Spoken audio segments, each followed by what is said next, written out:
Hi, this is John with WTI, and this is one of the many snacks that I've been enjoying a lot lately. This is the Kellogg's Crisp Strawberry flavor. So I like to take one of this from time to time, or even if it's a mix, I can just get one of this, no problem. Or I can put it in my oatmeal. I eat oatmeal like if I was an 80-year-old man.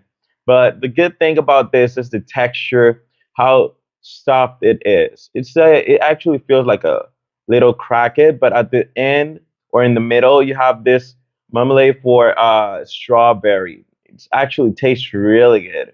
It's sweet, and it gives you this sensation that it's like a this little cracket on the top. It's got a bit crunchy, but the softness and the flavor of the strawberry in the middle, it's really good. So this is a great option for you just to take out, or maybe just to make different combinations with this. So this was John with ATI, and that was my point of view.